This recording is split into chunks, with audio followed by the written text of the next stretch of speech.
His party after allegedly saying that Hitler didn't kill enough Roma people. In Hungary, the government has ordered the restoration of water supplies to roadside wells in a northern town after a public outcry that water restrictions were harming the local Roma or Gypsy community. Our Central Europe correspondent Nick Thorpe has more. More than 10,000 Roma live in this former steel town. They're poor, they have many children, and since last Friday, in the scorching heat of this Hungarian summer, they've been thirsty. It's crazy that they shut down the water. They're right that the kids used to splash and spray a lot of water, but now we are forced to go away further to other wells. I would go, but I am unable. I can't go and get water so far away. Last week, the Water Authority implemented a decision of the town council to shut down 27 wells and drastically reduce water supply to 61. The mayor says the move was designed to prevent waste, not hurt the Roma. We can only provide a drinking water service, and we cannot ensure water for washing cars or taking away in large tanks for those who do not pay. This is not an issue of Roma settlements. But if there is wastage in Ózd, activists say the council should have tracked down the culprits, not punished a whole community. There's a lot of poverty and unemployment in this city, and people are dissatisfied. I think they need a scapegoat, and if that scapegoat is visibly punished, then they feel satisfied.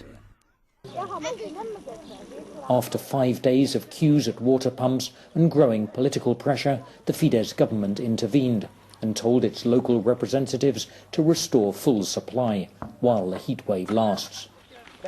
But the crisis has underlined a bigger problem: how little trust exists between the Roma minority and the wider society. Nick Thorpe, BBC News. His party after allegedly saying that Hitler didn't kill enough Roma people. A French politician has landed himself in hot water for allegedly saying that Hitler didn't kill enough Roma people. Remarks which triggered outrage and his resignation from his party. And now prosecutors have opened a preliminary investigation to determine whether or not the MP and mayor of Cholet is an apologist for crimes against humanity. If convicted, Gilles Bordelais could face prison and a hefty fine. But he says it's all a setup. France 24's Catherine Clifford reports. A red card for Gilles Bordelais. On this football pitch in the French town of Cholet, the town's mayor is alleged to have made xenophobic comments to a travelling community who'd illegally set up camp. They apparently made Nazi salutes to him, to which he commented.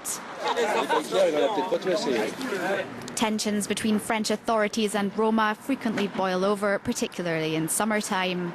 Roma people have a special status in France that allows them by law to park their mobile homes in allocated areas with power and water during summer months.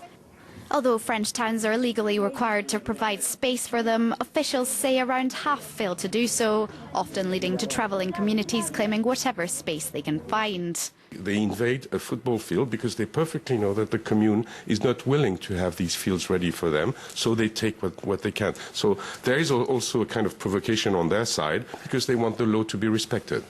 All this often puts French mayors under a lot of pressure. When they feel that the state behind them is not backing them enough, then they can, if you like, blow a fuse, in this case, make these remarks which are totally unacceptable. But in a way, one can understand sometimes that mayors can get extremely frustrated because they are being bombarded from both sides, from the locals that they're supposed to be, they're elected by, and by the government whom they feel let down by.